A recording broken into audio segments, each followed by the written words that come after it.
members Moya and Diaz. Anyone else? All right, Sergeant, so we're going to start the recording. PC recording is underway.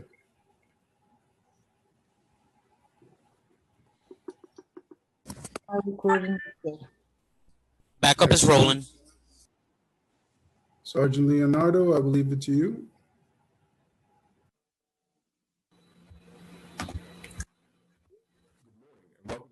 City Council remote hearing for the Committee on Cultural Affairs, Libraries, and International Intergroup Relations. At this time, we ask that all council members and council staff please turn on their video for verification purposes. Please place any cell phones and electronic devices to silent or vibrate to minimize disruptions throughout the hearing. If you have testimony that you wish to submit for the record, you can do so by sending it to testimony@council.nyc.gov. Once again, that is testimony@council.nyc.gov. Mr. Chair, we're ready to begin. Thank you very much. Good morning, everyone, and welcome to today's hearing. I am Councilmember Jimmy Van Bramer, Chair of the Committee on Cultural Affairs, Libraries, and International Intergroup Relations, and we are now formally in session. I want to acknowledge that we are joined by Councilmember Francisco Moya and Councilmember Darma Diaz of the committee, and I will announce the additional members as they arrive to participate in this important hearing. Of course, we're joined by Commissioner Gonzalo Casals from the Department of Cultural Affairs, and we look forward to hearing his testimony very soon. Today, we're addressing a very important topic: the impact of COVID-19 on New York City's artists and the perspective of working artists during the pandemic. This is our third COVID-related hearing since the pandemic hit. On June 22nd, we held a hearing on DCLA, COVID-19, and cultural organizations in New York City. And on December 15th, we talked about the impact of COVID-19 on art and cultural educational programming in New York City. All the while, of course, we pushed and were able to pass the open culture legislation that I believe will be so helpful to so many. But the testimony from these hearings tell a story. We know that during the first months of the pandemic, 95% of art and cultural institutions in New York City either canceled programs, with 88% modifying the delivery of their programs.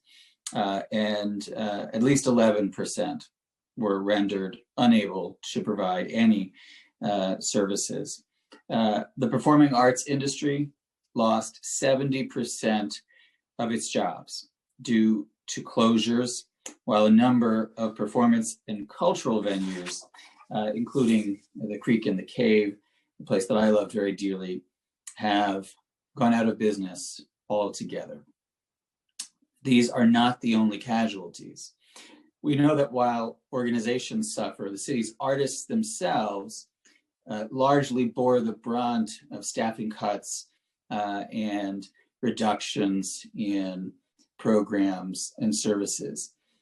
Even before the pandemic, nearly 11% of artists in New York City lived below the poverty line. And as testimony from these previous hearings has stressed, artists are workers.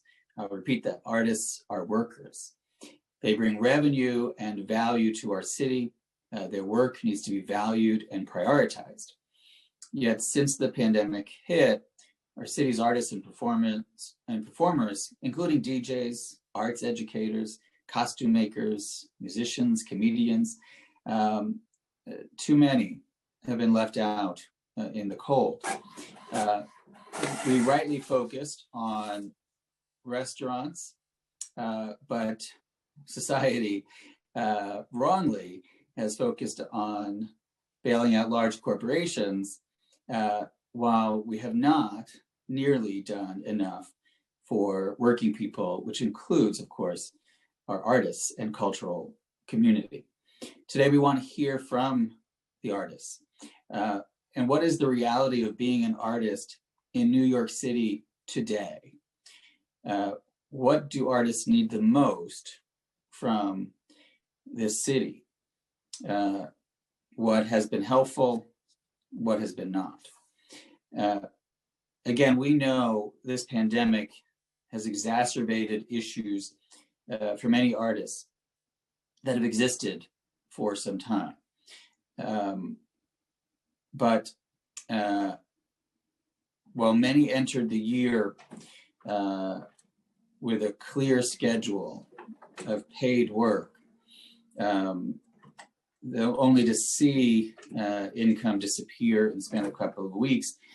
But of course, we know that many artists did not even begin the year with a clear schedule of paid work. Artists bring incredible revenue to the city of New York, but so much more. Looking forward, it's important to mention that while we absolutely need more investment in the arts and artists,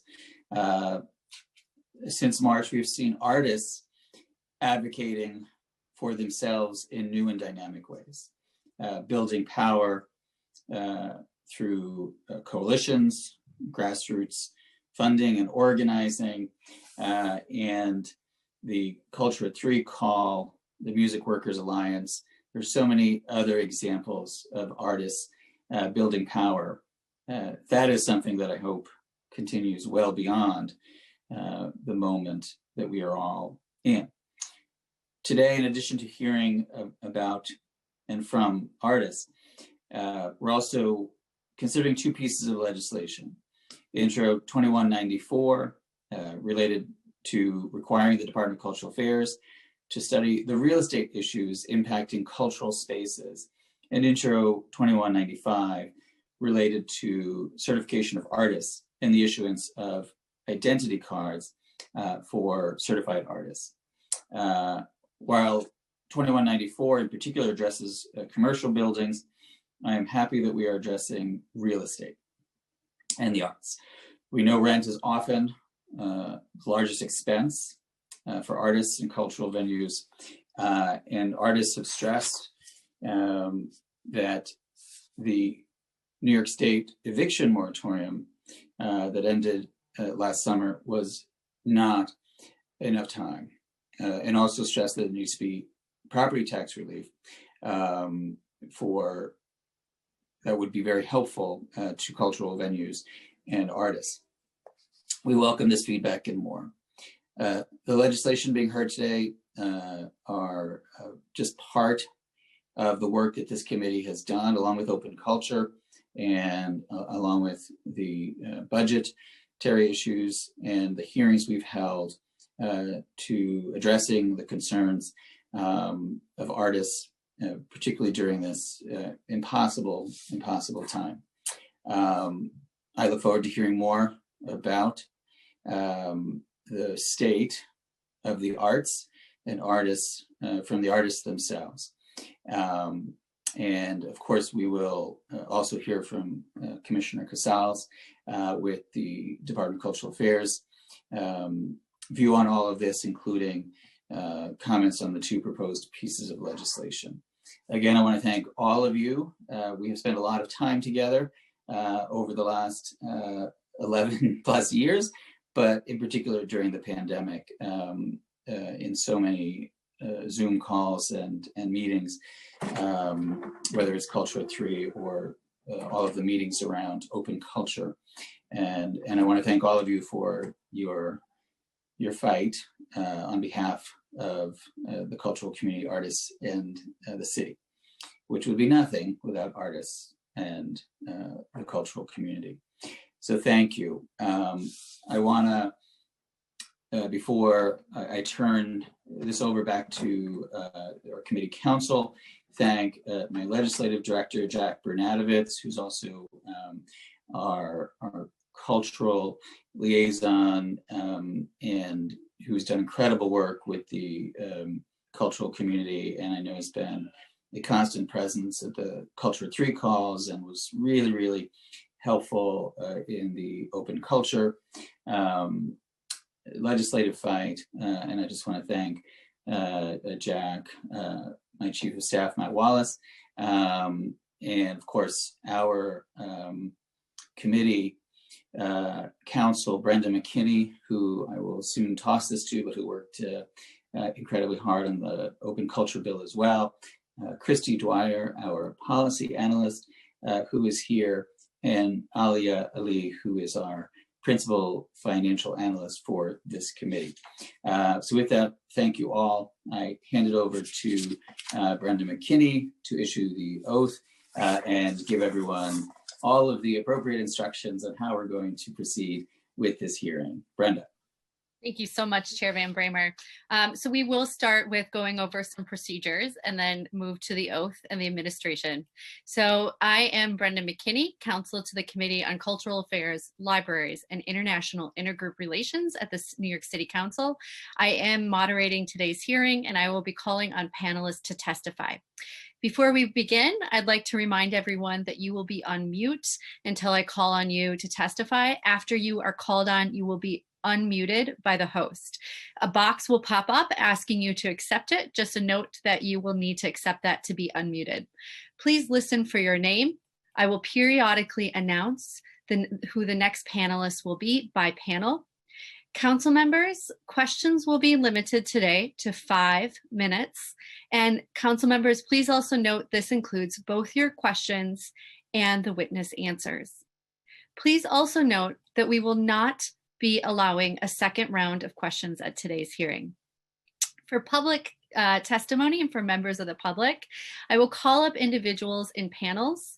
Council members who have questions for a particular panelist should use the raise hand function in Zoom, and you'll be called on after everyone on the full panel has been called on to testify and completed their testimony.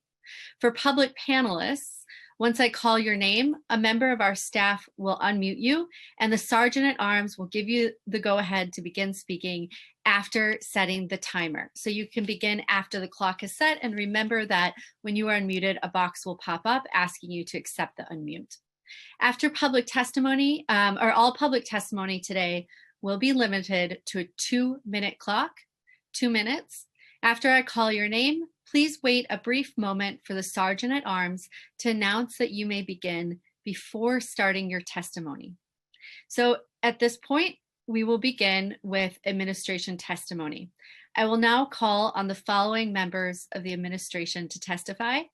First, Gonzalo Casals, the Honorable Gonzalo Casals, Commissioner, the Department of Cultural Affairs, and Sheila Feinberg, Deputy Commissioner at the Department of Cultural Affairs. I will deliver the oath to both of you, and after I will call upon each of you individually to respond to the oath. So if you can please raise your right hand in Zoom. Thank you so much. Do you affirm to tell the truth, the whole truth, and nothing but the truth before this committee and to respond honestly to council member questions today? Commissioner Casals? I do. Thank you so much. And Deputy Commissioner Feinberg? I do. Thank you. So with this, Commissioner Casals, you may begin your testimony when ready. Brenda, can I just, Commissioner Casals, before you testify, I want to acknowledge that we've been joined by Councilmember Mark Jonai as well. Thank you.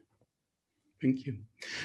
Before I start my testimony, Chair Van Bramer, we've known each other for many years, so I want to get a little personal here. I want to wish your mother a happy birthday, Elizabeth. I know. Thank you. We'll be celebrating later. Yes. No problem. Good morning, Chair Van Bramer and members of the committee. I'm Gonzalo Casals, Commissioner of the New York City Department of Cultural Affairs, here to testify in regards to today's topic. I'm joined today by the Deputy Commissioner Sheila Feinberg. No corner of New York City has been untouched by the pandemic. Collectively, we'll be addressing the fallout from the public health crisis, the loss of life, and the economic devastation for many years to come.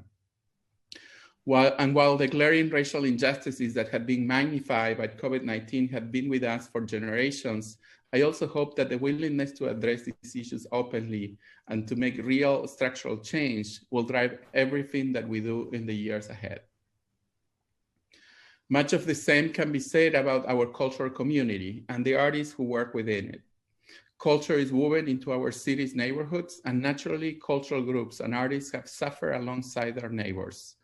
They have struggled to stay healthy, to help their communities and in often quietly heroic ways to keep producing work that engages with the current moment. Art can help us make sense of a chaotic world, to come together and envision new futures. New York wouldn't be the vibrant place that it is without the artists who have lived and worked here for generations. And to have art and cultural programming that responds to our experiences in engaging, potent ways, we need artists living and working in New York City. One powerful example of the essential role of artists play in our city and community life is the city's public artists in residency program known as PAIR. For this year's programs, the artists work with agencies is reckoning with the pandemic in inspiring ways. One of the PAIR artists working with the Commission on Human Rights, Amanda Pindo Di Pacchia, created I Still Believe in Our City, a campaign to address the anti-Asian and Pacific Islander and anti-Black racism that the pandemic laid bare. The ongoing campaign kicked off with a takeover of Atlantic Avenue Terminal in Brooklyn, presenting passengers with images of their Asian Pacific Islander and Black neighbors with simple messages that face our problems head on. And I quote, "I'm not your scapegoat," end quote, and Black Lives Matter, to name just two. We need art and artists as much as ever, while they're simultaneously facing incredible challenges alongside all New Yorkers. Over nearly a year of numerous conversations, observations, and surveys, we know that artists here in New York have been affected in profound ways that we're still working to fully understand. The Department of Cultural Affairs conducted a survey of the cultural community last spring. It captured the earliest weeks of the pandemic. Even then, the effects on artists were alarming. Artists employed by cultural groups bore the brunt of layoffs. Arts education organizations collectively reported decreases of over 2,100 artists, or 75% of artist staffing during this period. Other reports from around the same time produced dire findings. Brooklyn Arts Council survey found that 80% of artists said they were experiencing cash flow issues just weeks into the pandemic. The Center for Urban Futures report that art in a time of coronavirus similarly found that working artists had lost up to a third of their annual income just a month after the lockdowns began. These figures don't even touch the physical and emotional toll the pandemic has taken on everyone, including artists. Thanks to our partnership with the City Council, the de Blasio administration, and the Department of Cultural Affairs have worked to support the city's cultural community despite the bleak financial outlook. While the agency budget is down from its record height last year, it represents a robust investment by historical standards. Just last month, based on the findings of our spring survey, we partnered with the Arts Education Roundtable to set aside funds specifically to support arts educators. We also earmark additional funds for arts groups in and serving communities hardest hit by COVID-19 and increase the funding for the 5 local art councils, our longtime partners in providing funds directly to artists, doing the public programming in all 5 boroughs. But we can't do this alone. We know that the need is far too great. Private philanthropy has also been a key partner. Through our survey and collected advocacy along the Mayor's Office of Media and Entertainment, New York City and Company, and others, we have also pushed at the state and the federal levels for the support of city cultural community needs. The most recent stimulus bill included $15 billion for Save Our Stages. This is an astounding achievement, and what we can accomplish together when we speak with a unified voice in advocating for the important role cultural plays in our economy and our communities. I applaud all of our colleagues in the cultural community for fighting to make this happen. With a new administration taking the federal government, we'll need to continue to operate in this collaborative, creative, constructive way for the relief funding that we need and deserve. We appreciate the Council's leadership and advocacy for New York's cultural community too. We're already deeply engaged in working on the Open Culture program. We look forward to this program bringing city streets to life while giving artists and arts groups opportunities to raise much needed revenue later this spring. Regarding the legislations being presented in today's hearing, we're always happy to work with the City Council and cultural advocates on proposals that support artists in New York City. While we have some reservations about cost, timeline, and implementation of this proposed legislation, we look forward to discussing and working with you further. Thank you for your time, and I'm happy to answer any questions you may have. Thank you very much, Commissioner Casals. And maybe you could, because this is all about listening to artists and making sure that people like you and I have an open line of communication to the people that we represent. And I know that you and I both feel very strongly that our constituency are artists and cultural organizations. So talk to me a little bit about how the department is communicating with artists right now, right? And receiving from artists and cultural workers and music workers their needs and priorities. Like, how are you interfacing with the artists and making sure that you and the department, and therefore as the primary representative of the mayor to this community, that artists are being heard in terms of where they're at right now? So thank you for that question.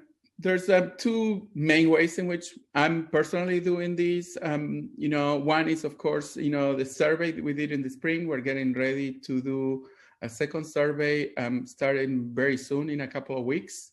The survey is going to be in collaboration with the New York Community Trust, and also with the art councils in the 5 boroughs, because while we want to follow up in the results that we got on the first survey in the spring, at the same time we want to expand a little bit, the respondents. And in that, by collaborating with the councils and by collaborating with the New York Community Trust, we're going to be able to capture a universe that usually is not touched directly by the agency because of eligibility for funding. And in that universe are artists and non-incorporated organizations, artist collectives. So that's going to be a way in which we're going to get a little closer to understanding the reality of these individuals.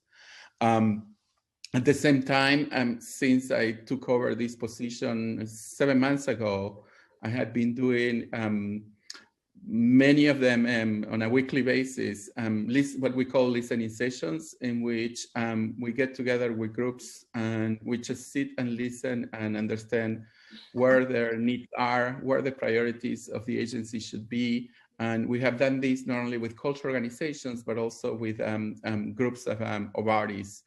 Recently, we have sat, and I think you and I miss each other for a week. We sat with New York Dance NYC to really listen to where the realities are and how we can work together. And that's an example of many.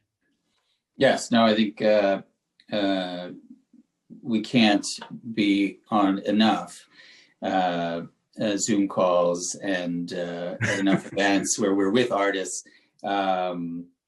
including Music Workers Alliance, Dance NYC, Culture 3, League of Independent Theaters. Those are all some of the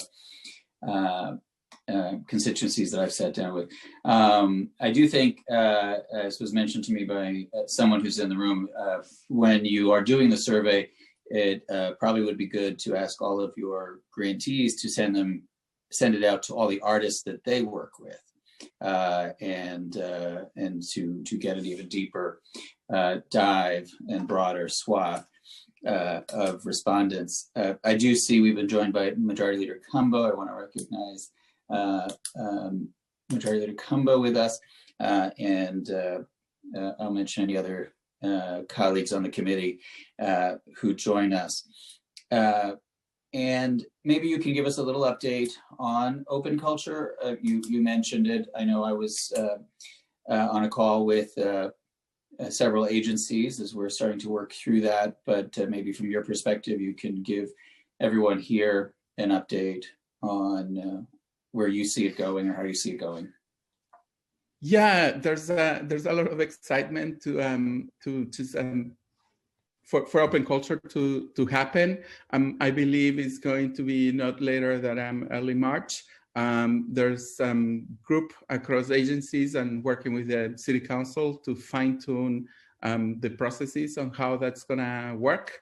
And I look forward to very soon to announce what those details are going to be.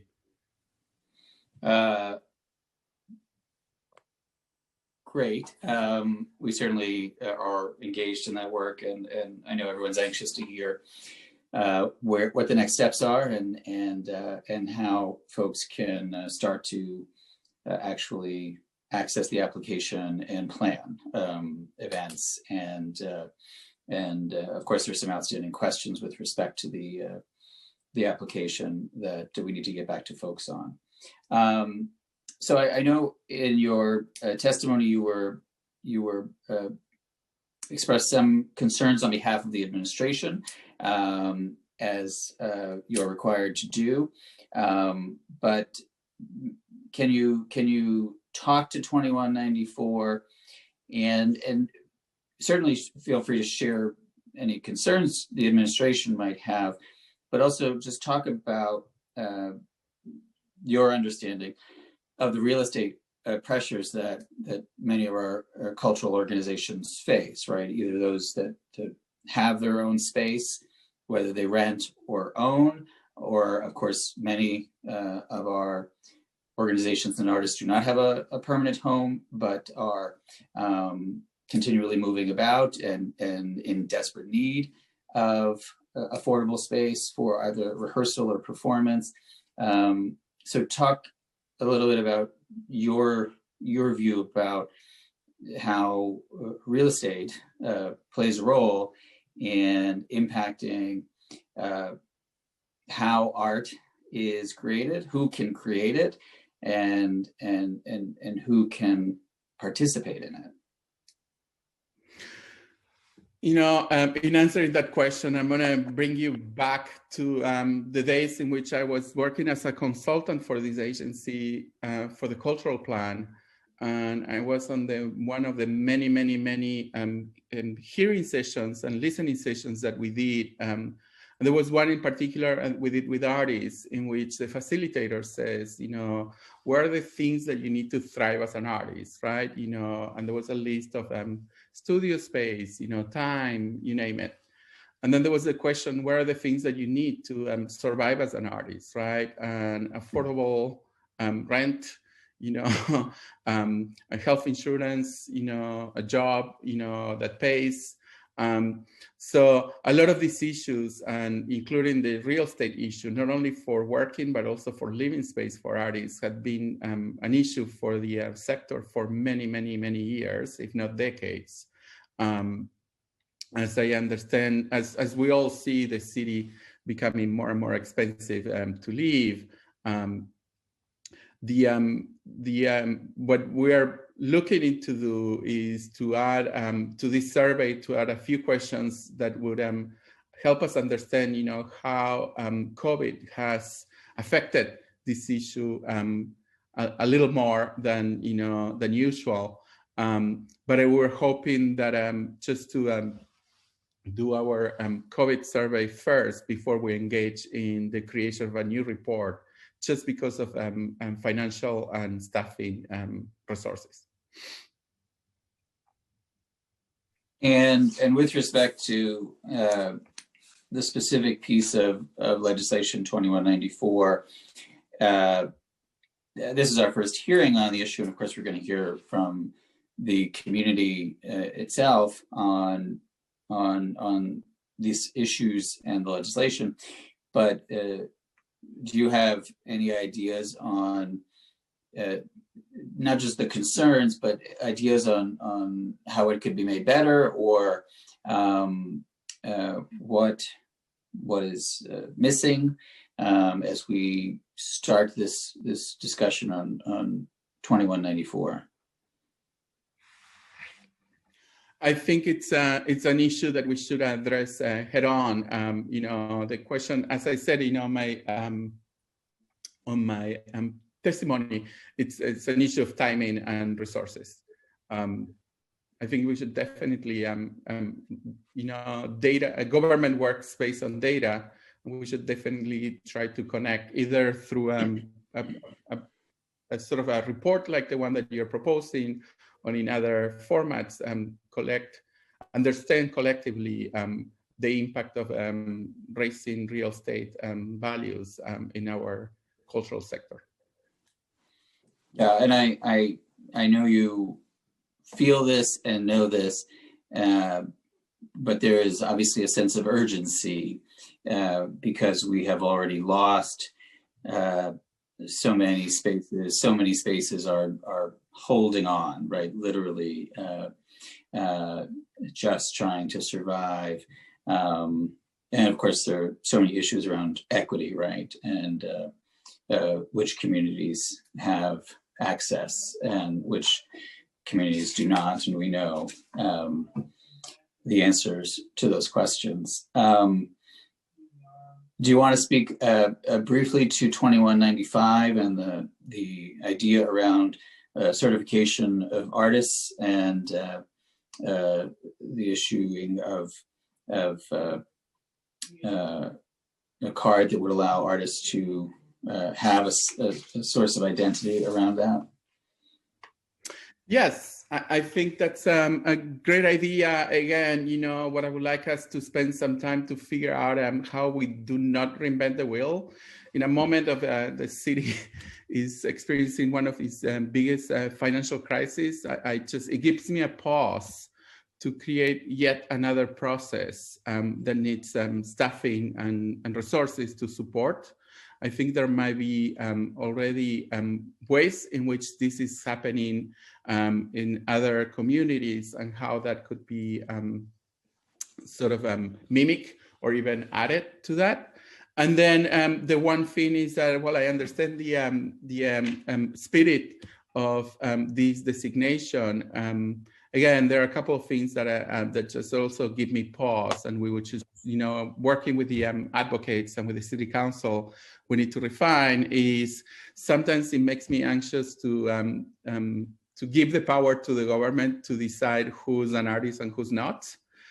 So, you know, ideas of certification, ideas of registration by, you know, by government, we should be careful, you know, what that looks like and how it sounds.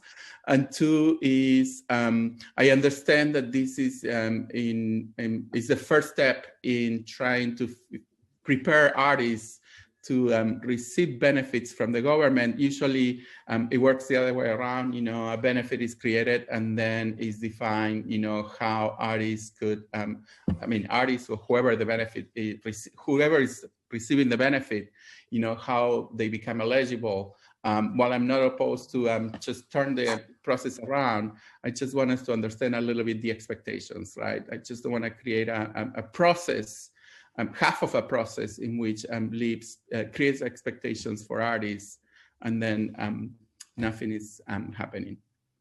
Yeah, but no, I think we are. Sorry. Go ahead. No, go ahead. I was just saying that you know me, and you know we'll be happy to collaborate and figure out, you know, a way to continue to support artists and cultural organizations. Yes, we're both in agreement that we certainly don't want any of those potential negative consequences to occur, but that idea really came from artists and advocates. So interested to see how we can both accomplish the goal and not have any of those potentially negative consequences result. I would ask our committee council at this point if there are any other council members who have questions for Commissioner Casals on the topic or the legislation. Thank you, Chair Van Bramer. I don't see any hands raised. Just a reminder that if any council I members see the majority leader's hand right. The majority leader has her hand clearly arisen. in Zoom. So we will go to Majority Leader Cumbo. Apologies. Yes. Okay. I apologize. My son's daycare was shut down for COVID today, so I'm trying to balance a lot of things.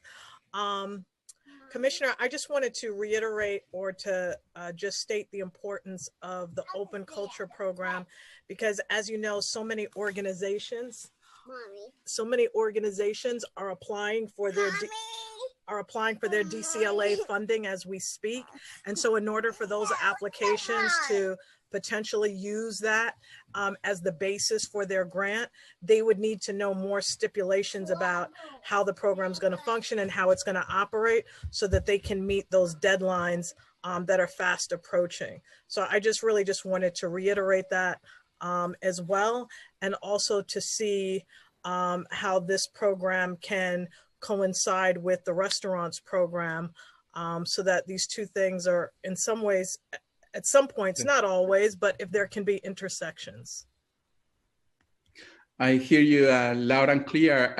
One of the things I've been saying is that unfortunately this year not only is about distributing the funds that my agency always distribute, but how can we help them, the organizations, find ways in which they can spend those funds, right? You know, in the absence of having a venue. So Open Culture would be the place, and I look forward to a city in the spring full of arts and culture, and who knows, hopefully this can become a yearly tradition.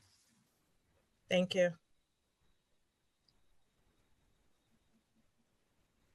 Chair Van Bramer, I don't see any other hands raised in Zoom. Okay. So this would conclude the administration testimony if we don't have any other questions from council members.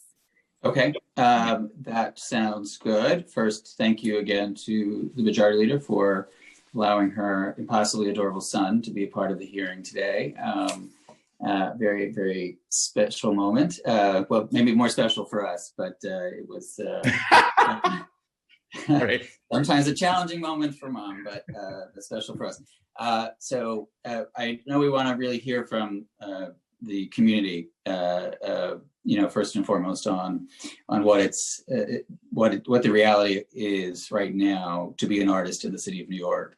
And so I will thank Commissioner Casals for being here, for his testimony, for his care and love of this community, but turn it over to the council so we can hear from artists themselves about this moment, and if they wish the pieces of legislation also being considered. Okay, thank you so much, Chair Van Bramer. So now that we have concluded the administration's testimony, we will turn to the public testimony portion of this hearing. I'd like to remind everyone that individuals will be called up in panels. So for members of the public, please note, I will call you up in panels of 3 or 4. Council members who have questions for a particular panelist, please use the raise hand function in Zoom. You'll be called on after everyone in the panel has completed their testimony. If you have questions for a particular panelist, again, at the end of the panel, and for panelists, once your name is called, a member of our staff will unmute you, and the Sergeant at Arms will give the go-ahead to begin after setting a timer. All testimony will be limited to 2 minutes today. Apologies. Please wait for the sergeant to announce that you may begin before starting your testimony. So we will begin with the first panel. I will call the names of the members of that panel and then call you individually. The first panel, panel 1, will be Cheryl Warfield from Moore Opera, Jared Packard from Safe Harbors Indigenous Collective, Don Christian Jones from Public Assistance Inc., and Chi Ase. And again, please excuse any pronunciation and errors with my apologies. So the first panelist and the first witness today from the public will be Cheryl Warfield. You may begin once the sergeant calls the clock.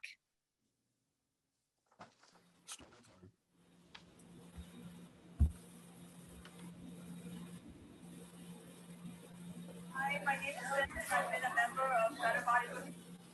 Starting time. Good morning. Thank you, Chair Van Bramer, Majority Leader Combo, and members of City Council for hearing me today. I speak before you to provide insight from a mature performing artist's vantage on the impact of COVID-19 and my perspective as a working artist whose opportunities to work, interpret, and create have been decimated and whose economic value has depreciated since the pandemic. I am Cheryl Warfield, a professional opera singer and a longstanding member of 3 unions, including the American Guild of Musical Artists, AGMA, my parent union. I have performed at the Metropolitan Opera, on Broadway, and throughout Europe. I produce innovative arts programming for underserved communities as a teaching artist and as the director of More Opera, which I founded 20 years ago. I am here today to provide a name and a face to my story as an artist. I began producing opera a year after 9/11, including opera concerts with full orchestra employing more than 40 local 802 instrumentalists in addition to the singers. My desire to create meaningful work for myself and others is great, but my ability to do this on a regular basis has had budgetary restrictions. Now COVID-19 has taken away most performing opportunities that opera singers have, especially paid gigs.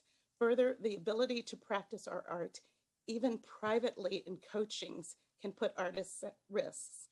There are no auditions, no rehearsals, no chances to sing with others, and most paid gigs fall under the less artistically satisfying construct of pre-recorded music. But what is most devastating and least quantifiable is the lost time and lost opportunities due to the cancellation of performances in 2020. For mature artists, this is devastating. While I have pivoted into online concertizing, it is not the same. Expired. Once the pandemic is over, I will start over to rebuild my career, but need help to do that for myself and for other artists, so that we can help to bring back our vibrant arts community while helping COVID impacted communities as well. Thank you so much. Thank you, Cheryl. We'll come back to how we can be helpful in that. Thank you. The next panelist will be Jared Packard. Done. Hao mitakiyapi Jared Packard e machiapi. Oglala, South Dakota, Hematahan, Ash, Brooklyn, New York, Awati. Hello, my relatives. My name is Jared Packard. I come from Oglala, South Dakota, and I live here in Brooklyn, New York. I am on the Community Advisory Board of Safe Harbors of NYC. Safe Harbors NYC is a Native theater company that creates, presents, and promotes Native-specific theater, performance work, training, education, and activism. I'm also the Director of Strategic Partnerships for Urban Indigenous Collective, a nonprofit focused on improving the health and wellness of the Indigenous community in New York City. Dear committee, we are testifying before you today to inform you that our community does not have a dedicated theater, performance, or communal gathering space in New York City to present Native-specific performance work, as well as to offer community interventions that are medical, social, and mental health related. We do not separate our performance, theater, or art practices from our medical, social, or mental health. We see them as interconnected interventions that support and inform each other in diverse ways. The connection between the two is paramount. They are interdependent. Our culture is our medicine. Dear community, the following is the solutions we ask for. A building space, specifically in Lower Manhattan, that will function as a community hub that will meet the following needs. Be a space for Native American community theater and performance, which we can offer as an individual and collective container for Native artists, performers, and community members to gather and connect. A space where we can conduct Native-specific feasts and ceremonies. A space where we can gather and express our cultural needs, which are essential to our existence and well-being. Finally, a space where we can provide a culturally relevant health and mental health service for community members and community Native artists. We lost 2 community members within the same family within a week of each other, Kevin Tarrant, Ho-Chung Kompi, and his stepmother, Victoria Tarrant Manan-Hidatsa, both of whom were language and song keepers of our community. Once COVID-19 subsides and people can gather once more, we would like to have our own space where we can honor our relatives who were taken from us by this pandemic. In conclusion, we come to you and ask your support for designated Indigenous theater and community space in Lower Manhattan where we can begin to resolve our historic and intergenerational trauma that has been exacerbated by COVID-19. Thank you for your time. Jackie Oyasin, for all my relatives. Thank you. Thank you so much. The next panelist will be Don Christian Jones.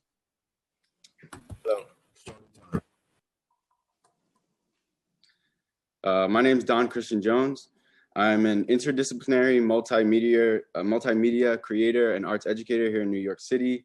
My creative activity for the past 9 years, music, performance, and over 40 community-based murals has been informed by my concurrent work as a teaching artist and muralist in schools, shelters, probation centers, and most extensively on Rikers Island with incarcerated youth. In fact, the underpinnings of my work, its structure and content are derived from those experiences.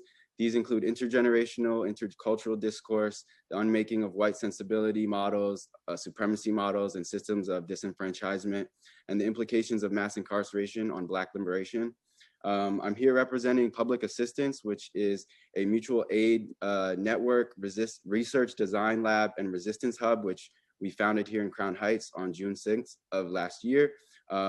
As an organizing base in response to the confluence of COVID-19 and global socio-political uprising.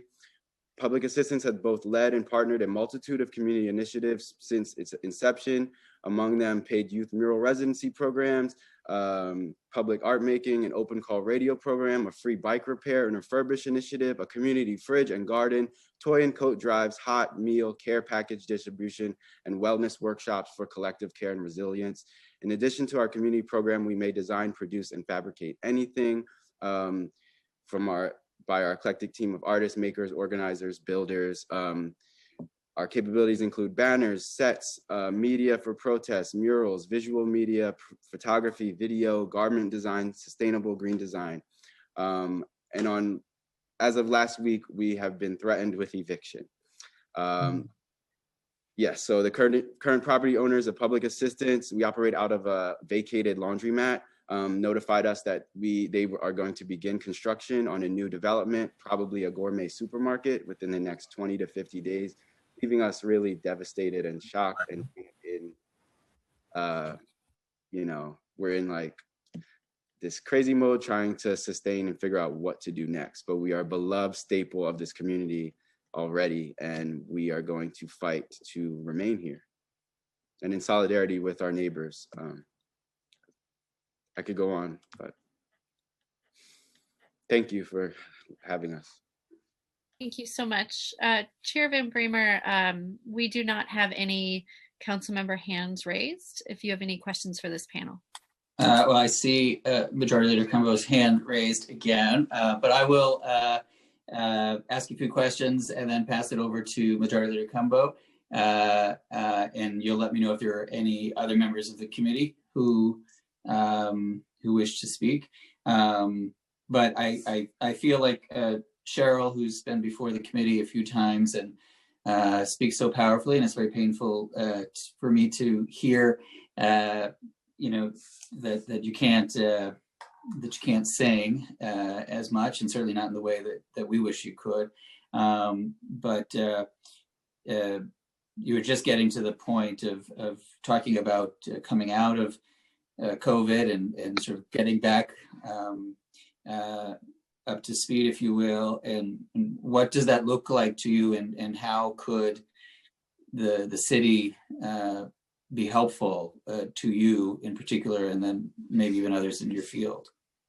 Well, first of all, I'd like to say thank you to the people who I work with at Culture at 3. I wouldn't be here today if it were not for Culture at 3. They have embraced me as an arts administrator, albeit that More Opera is a very small organization. It's a grassroots organization, and they have provided amazing information to me. I didn't know anything about how to testify for council prior to being a part of Culture at 3. And what I would like to see would be some kind of forum for individual artists that collectively that identifies those artists who perhaps are not a part of larger organizations. So, for example, I've done fundraising for my organization before. I have received some money in the past from the Lower Manhattan Cultural Council, but I've never actually received any money directly from DCLA. and really don't know exactly how to go about doing that. And considering that my organization has been in existence for 20 years, that's a little bit unfortunate. And so when I also hear, that there are artists who are being brought in by DCLA, how do artists like myself end up on that list without knowing? How do we find out about this? And so somewhere through social media and everything, we have to do more outreach. Thank you. And I see a lot of folks agreeing with you. But that is helpful. And I know DCLA is still on the call in some capacity. But yes, we've got to do more, because there are behind you, Cheryl, probably hundreds, if not thousands, of artists who have small organizations that have just never been interacted with, right? Have never gained access to the system, don't know how to gain access to the system, are just doing the work, right? Raising some bucks here and there and doing it, but have no idea how to access. And the city and DCLA certainly needs to do a better job of bringing in folks and expanding this particular franchise. And I just would like you to know that there is so much more that I can do in other organizations like mine. We want to do it. We want to make things better, not just for even artists, for communities. And I would love to, and I think that we can find innovative ways to create opportunities for artists to work again, but also help build the communities. But there's just so much that can be done, not just in education. And then when I hear, when the governor, spoke about, actually creating new spaces in Midtown or downtown to make sure that artists have venues within these spaces, but not just the larger organizations, that there's equal access for everyone. And I truly believe that we are now at a point where we're willing to open things up to everyone. So I'm very hopeful. Yes, well, we could have our own hearing on the governor's announcement to have really big concerts and really big venues with millionaire superstar performers. And I love me some Amy Schumer, but I think at this moment, we need to be much more concerned about Cheryl Warfield and not Amy Schumer. I just want to say thank you, Cheryl. And when you're able to belt out those tunes for the first time in a crowd, I hope to be that you will allow me and that you will record me singing "Happy Birthday" to your mother. Now you're just going to make me cry. Yes, I would love that, but thank you. But I really want to hear you sing because you've testified now a couple of times before the committee, and I think it would be very good for the soul to just hear you sing. I did want to Mr. Jones, that testimony was very powerful, and obviously the situation you currently find yourself in, devastating to hear. And look, I obviously am an elected official, and I am in government, and I understand that the mutual aid movement, which I obviously support, but it is, at least for some, inherently a critique of government, right, and of the system, and not seeking, in many cases, to work with or interact with or receive support from the very system that it's critiquing. So I just wanted to ask, how are you fighting this, and to what extent, could or should the government be helpful, understanding that mutual aid in and of itself is a critique of the system, right? And in some ways does not seek to work with it. Absolutely. I mean, that's a really great question, and value you asking it. I think we've had in the past week or so, we've had to do a lot of reconciling for ourselves as to the outlets or means to getting somewhere out, out of this situation. And we've just been referred extensively to the city and folks that, members of our community believe in, including Ms. Combo. So, I'm just taking the suggestions of our hyperlocal community, and I believe that, there's ample room to still work together. This whole situation, it's alarming, but it's not unforeseen. We had this very loose lease that we were kind of bullied into signing at the end of the summer. And there's this risk of sudden termination, but we also are a safe haven for queer, Black, brown youth, as we see these spaces disappearing fast or just being rare in itself. So it's just a precarious situation. I'm trying to provide safe space and brave space for already marginalized folks. So to think that we're kind of in this trepidatious situation with property managers who are kind of exercising like muscle tactics of what's the word, intimidation. I'm just trying to ensure the safety of this space, our physical space, but our bodies, all that we do here, all the programmatic efforts, all the tech and supplies and materials that exist here. Sorry, I hope that helps. But yeah, the question I'm left reconciling, but I obviously believe in the work of many city workers. Yeah. Well, thank you for the safe and brave space that you are building, particularly for queer youth of color, right? I mean, that is incredibly rare to have those spaces, and it just sounds like what you're doing there, both you and obviously the community, is amazing and should be maintained and protected. You mentioned Ms. Cumbo, so I feel like that is a perfect opportunity to bring the majority leader into the discussion, to ask any of the panelists, but maybe also yourself. Thank you. Just wanted to, I know you said, Councilmember Van Bramer, that DCLA was still on the call on the Zoom. I don't know if, because we're doing it in our offices, and I know that things have transitioned.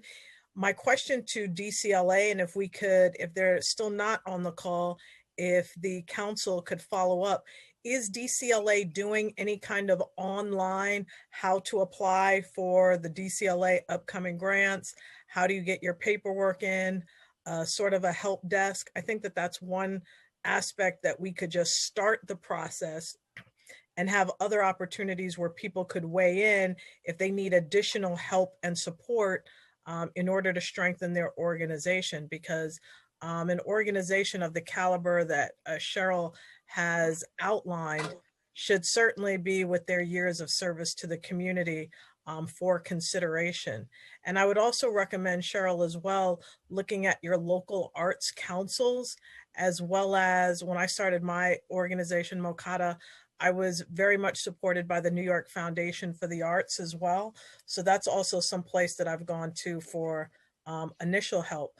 But my question more specifically for Cheryl, and then I want to get to Don Christian in a moment, is what are you doing on a monthly basis in order to make it? What does an artist who has been shut out of the entire process of performances, opportunities to present, how are you piecing together living every month? Thank you, Majority Leader. And I don't mean to be so you know what I mean? But I think it'd be helpful to know. If it's a little too sketchy, you don't have to get into it. But you don't have to tell us all the secrets, but basically. Actually, it's a part that I had to cut out of my 2 minutes. But I have actually the good fortune, although I put it in my past, a degree in business. I'm sorry, I'm gonna mute myself. I did not have the opportunity. My father did not allow me to major in music in college. What, interestingly enough, though, because of my accounting degree, that's actually how, when I still was in Ohio, was able to start my not-for-profit with the business acumen that I learned in school. And that is what has enabled me to, on a shoestring budget, to create some phenomenal art that looks like it may have cost a lot more than it did. But in terms of trying to make things now, well, first and foremost, as the primary administrator for my organization, that is, I do that on a volunteer basis. But I am fortunate enough that as a teaching artist, I actually work with senior citizens, and I also work with elementary school kids.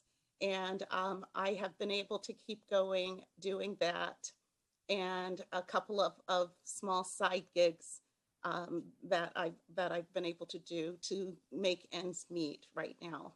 During this time, you've been able to do those? I actually have. That's wonderful. Senior center in the Bronx that I work with, the Jazza Van Cortlandt Senior Center. And it's not a lot of money. It only pays probably less than a fourth of my rent each month. Mm-hmm. But between that and a couple of other side gigs, I actually work for the U.S. Census Bureau 10 days a month. You go ahead, Cheryl. You're going to make it work. What about... Well, I mean, it's not easy, but in fact, that's another thing that I would love to do, is to even work with artists talking about budgeting and how to keep going and how to stay afloat in times like this. Have you been able to qualify for unemployment or any of the types of programs that are out there? So two things. First of all, when I'm not working for the Census Bureau those 10 days a week, I do qualify for unemployment, but because it's freelance, it's 1/4 of the amount that most people get for unemployment. But again, every little bit helps. That's right. I also was able to get a very small PPP loan. Right. Oh, that's fantastic. And again, I credit Culture at 3 because my bank was not doing anything to help with securing that loan. And I got some valuable information during one of the meetings that helped me to be able to contact my bank and say the right things. You go ahead, Cheryl. You need a podcast of some sort. Thank you so much for sharing that and getting us that information. I really applaud your efforts. I know it's a really tough time, but you know, the Culture at 3 really shows the power of community and what can come together when we share information amongst everyone. It helps the entire community. I wanted to ask Gerard, did I pronounce it correctly?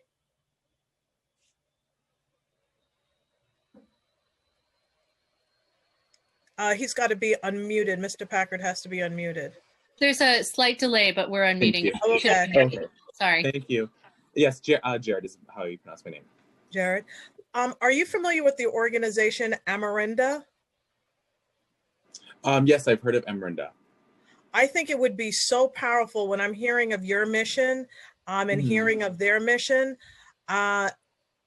Not to, you know, there's also, as I was just saying, power in community.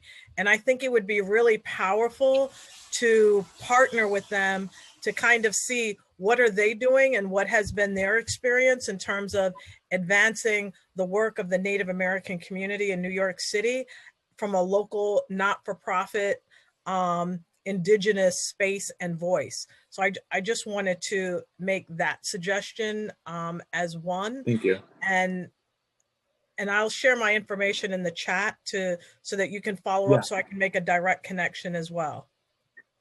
Okay, thank you so much for that. Definitely. And Don, wanted to ask, thank you so much for the work that you're doing. It's so great to put names and faces and places and work together. A few quick questions, and I'll also share my information as well. What is the square footage of space that the organization is looking for about? So, you know, it's been like a whirlwind, but we even started looking at new spaces yesterday and the past 2 days. We're really hoping for like something street facing, community facing, for which people feel like invited and welcome to come consult with us. But ideally something from 3 to 4,500 square feet. And we're really also interested in like more raw industrial or alternative space. We don't want something that feels clinical or feels like a community org or like a school. You know, we're really trying to embody a new vision or a new imagined space for what community movement, educational work can look and feel like. If that makes sense. Now, are you all in a position at this point to start to receiving governmental funding, foundation, et cetera?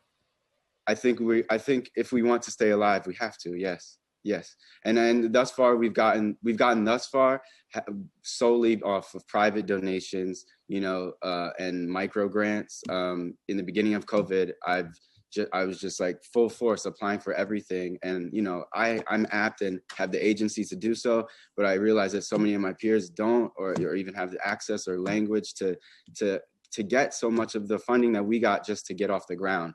But I think going forward, we're really going to have to expand our model as to where the sources of funding come from, or even space. But that is really what it is. We want to stay in solidarity with our neighbors because they've been here longer than us, 10 years. But we also don't want to exacerbate or extend this really contentious, negative, energetically like relationship with these property owners that don't want us here, but they want proximity to the movement and they want the tax write-off. It just doesn't feel healthy. Okay, so it sounds like it's a fancy way of saying you're robbing Peter to pay Paul right now to get through the pandemic. And I appreciate that. But I do want to help. I don't have like an idea, you know, there's not an idea and like, oh, I've got the perfect place. I do have some ideas, but I would like to talk with you offline to further explore. I think if we put our minds together, we can find something together. And I think with all three of these conversations, it's the power of community and togetherness is definitely going to get us through. So I'm going to figure out how to share my information with you on the chat while I get this apple juice together for my son, and we're going to make it happen. Thank you so much, Councilmember Van Bramer.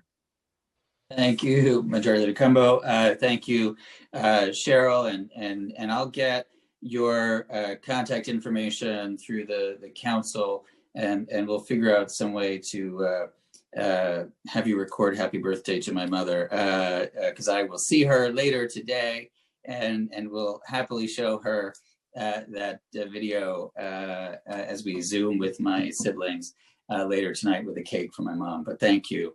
And to the rest of the panelists, Gerard and Don Christian, thank you very much. Much respect to both of you for all of the work that you do and being a part of this hearing. And certainly hope, Don Christian, that the community is able to secure either the home you currently have or a new home. With the assistance of whoever you choose to engage in that process. Thank you so much. If I might add, we are a nonprofit, just if that adds context. We are a formal 501(c)(3). Yes, which means you're eligible for funding if you choose to apply for it. So I know that's a choice, right? That's actually a discussion in the mutual aid movement, but whatever you choose to do, I support. And if you do seek funding, you know, you should get it. That is my opinion. But thank you. So with that, I will excuse this panel and ask the council to introduce the next panel. Thank you so much, Chair Van Bramer. Just to preface the next panel, apologies again for any pronunciation errors, and just a reminder that at the end of all panels today, we will be calling for any witnesses that we have unintentionally missed. So the next panel will be 3 members. This is panel 2. I'll call your names as a panel and then individually to testify. The members will be Jerome Harris from the Music Workers Alliance, Alejandra Duque Cifuentes from Dance NYC, and Orietta Crispino from Theater Lab, Inc. So the first panelist is Jerome Harris. You may begin when the sergeant calls the clock. Thank you so much. Starting time. Thank you, all present. I'm Jerome Harris. I'm testifying on behalf of Music Workers Alliance, which is a volunteer organization of folks who work in the crafting and presenting of expressive sound. In December, we conducted a survey of music workers that we are in touch with about how the pandemic has been affecting them. I've posted that survey results, the results on that survey, to as written testimony to this hearing. So you should be able to access that there. I will use this time to speak to our thoughts on these bills, these 2 bills that are on this hearing's agenda, on Intro 2194. We very much favor the Department of Cultural Affairs conducting a study of the real estate issues that have led to the city losing cultural spaces and coming up with recommendations that would counter that loss. This has been, the loss of cultural spaces in the city, as I'm sure you all know, has been, a problem for decades. And and it's been in this period, it's certainly been leading to artists leaving the city or deciding to not come to New York City. There's, people are in Philadelphia and upstate towns in, in the Hudson Valley, and going to Buffalo and going to Detroit. So anything that, the city can do to, to stanch that loss, particularly since that loss has probably been accelerated by the current pandemic. We see. Thank you. Did you want to finish up what you were saying, Mr. Harris? Well, I did want to just mention our thoughts about Intro 2195, about the certification, of artists. It's not been publicized what that certification is designed to enable in terms of city programs. We are very interested in finding out. We have some ideas along that line. We also are a bit concerned that DCLA's advisory commission, in terms of its working on the certification criteria, that it may not adequately represent the views of performing arts professionals, just looking at, who's currently on that commission. So this is something that we wonder about. And we also want to make sure that the certification and the implementation is made available to those who face, barriers, of this because of disability or lack of computer skills or lack of savvy in navigating bureaucracies, any of these impediments. And also the certified artist status must not be used as a cudgel for enforcing unjust social biases or personal vendettas, as the city's old cabaret card regime, decades ago, did. It was used in that way. So we just want to, log those thoughts. Absolutely. Thank you very much, Mr. Harris. And I see Olympia on my screen. I don't know if you're speaking, Olympia, but okay.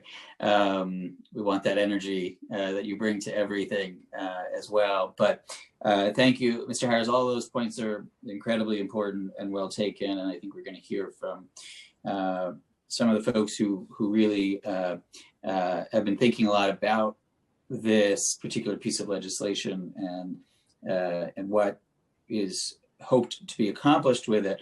But all of those warning signs are well taken and obviously have to be addressed before we would move forward with anything like this, right? It cannot in any way isolate or harm artists who may not have access. And of course, how one defines an artist is in some ways very, very personal, very subjective, and there has to be a clear way of doing this that does no harm and only does good.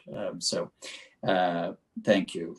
And I think Alejandra is next, but I think, Brenda, do you need to call on her, or how do we do that? No, you can call on Ms. Cifuentes. Go ahead. Thank you, Chair. Alejandra Duque Cifuentes. Yes, well said. I'm actually going to follow a very similar structure to my colleague here. We'll submit our testimony and provide a lot of detail and data, but I want to provide some immediate reflections on the two pieces of legislation. First and foremost, the issue around rent is the one issue that we have identified is equally impacting independent artists and organizations at the same time. And so addressing comprehensive rent relief, all kinds of ways in which legislation, tax breaks, there's a variety of suggestions that we provide in our testimony, but putting our efforts in addressing rent issues will influence and change the landscape for independent artists and for artistic communities across the board. If we're trying to really break our heads on like, what is the one thing we can do? This is it, right? And so one of the things in talking about rent is we know, and we've seen, for example, with the CIG program, that when organizations get their space covered, right? When they don't have to be worried about where they're going to live and how they're going to move and can they pay their electricity, etc., it creates the opportunity for them to thrive. We also know that historically, the inaccessibility of land or property is the #1 marker of injustice in terms of the relationship to the slave trade and to the stolen lands of indigenous peoples. And so we really want to address justice and we want to care for our cultural institutions and our artists. We have to address rent and we have to address land ownership and land care more than ever. In terms of the legislation to support independent individual artists and the artist certification, I think it's actually, before I get to that, I think it's great that we're trying to get data to understand how to support organizations and the issue of in the question of land and their spaces. But we've known this information for years. We know what people need. We can't keep saying we're going to gather data as a way to circumvent and like slowly build up to change. We're in a place, you know, it was Martin Luther King Day yesterday. We're about to have a new administration. We can't be leaning on these incremental changes thing and hope for the better at the cost of the very people that we intend to serve.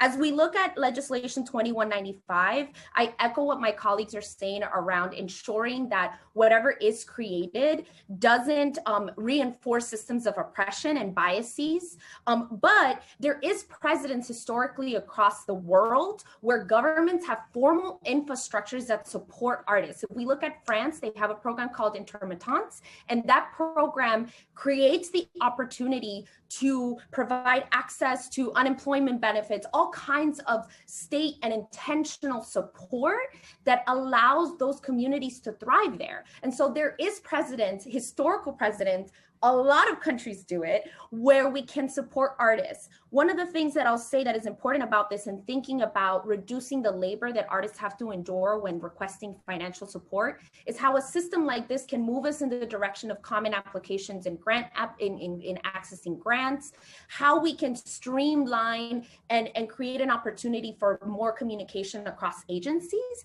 and across where artists can act as both vendors or where also artists can receive financial support. And so I think there's a lot of opportunity for a program like this.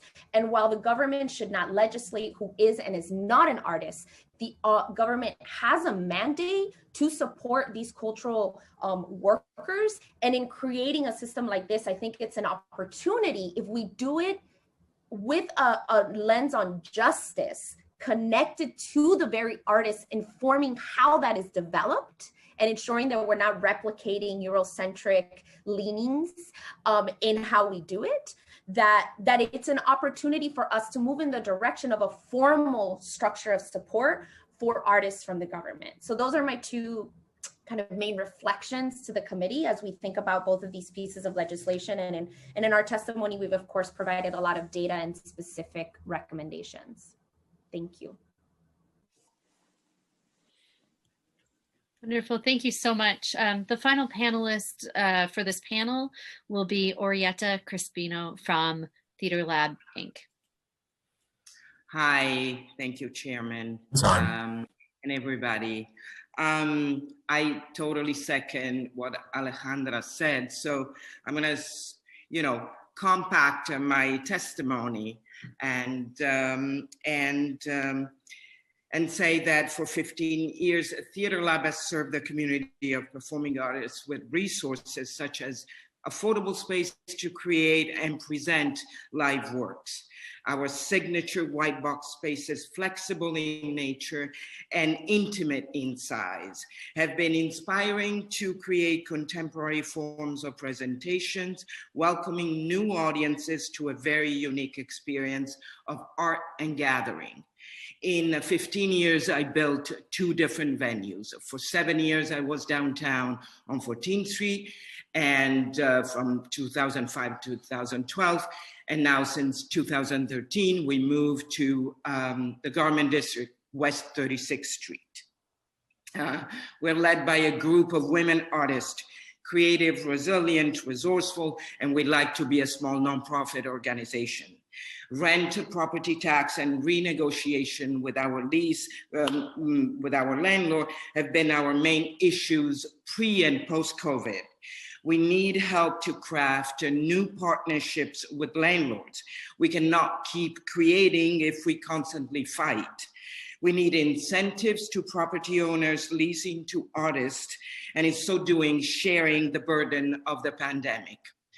Some points. 1, property tax break, possibly calculated proportionally to the duration of a lease, encouraging lengthier tenancies.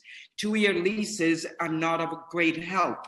Only through time can we really weave ourselves in the city fabric, creating community and impacting the lives of the citizens. Accessing operating grants money is often predicated on the length of a lease. 2, eliminate the portion of property tax that is passed on to commercial tenants in Manhattan between 96th Street and Chambers Street that effectively raised our monthly rent last year by $1,000 and that the landlord is not willing to reduce, putting us at risk of closing. 3, assist with legal help in lease negotiation and technical needs for a safe, hopefully, reopening. How do we assess ventilation systems? Is there any way to share the cost of upgrading with property owners? 4, assisting in developing better maintenance practice by including private landlords in sharing benefits from mixed city programs. Example from my previous venue, I was able to access as nonprofit the Cool Roof program for the building we were leasing and had the roof coated for experimental green purposes for free. My old landlord is probably still benefiting from it after I was gone. 5, access to capital for artists to help with purchasing real estate. We think that artist certification could be a help in starting that conversation. Thank you for listening. Thank you. Thank you, Chairman. Thank you. Are there any other panelists on this? I see you, Majority Leader Gumbo. Any other panelists on this panel? No, Chair Van Bramer, this is the final witness for this panel, and Majority Great. Leader Gumbo has her hand raised. Yes, I do see that. Do you want to go first in this round, Majority Leader? I just want to Starting say, time. I just wanted to say, I mean, I don't know how appropriate it is, but I'm always so inspired and excited by the DCLA hearings. It's kind of my way to reconnect. And this is a bit out of order, but it's like a lot of this passion and energy that I'm hearing right now. You know, Councilmember Van Bramer and I are both term limited. So this is our last year. But this type of fire and energy and passion has to go on in the next council. I don't really know if there are art professionals that have decided to run, have entered into that realm, but the only way to really ensure the type of change that you want to see is to have people directly from the field into this, because it's a different way of thinking. It's a different language. It's a different sensibility. You know, it's late, but I'm still seeing people jump into the race from citywide office all the way down every single day. So, you know, this type of advocacy and passion has to continue, and it has to continue with the types of passion and energy that I'm hearing on this call right now. So if you haven't thought about it, think about it. I am very concerned about what will happen with a lot of the gains that Chair Van Bramer and myself have made in this council. It's funny, but it's not funny. Anytime we step into a room and people have kind of already decided what's going to be, they'll say, oh God, here comes Jimmy and Lori. Okay, we got to put the arts in. Where do you all see the arts? How do you want it to be? And in my capacity as the majority leader, it's different, because now Jimmy is fighting for the arts and I have to reel him back in a little bit.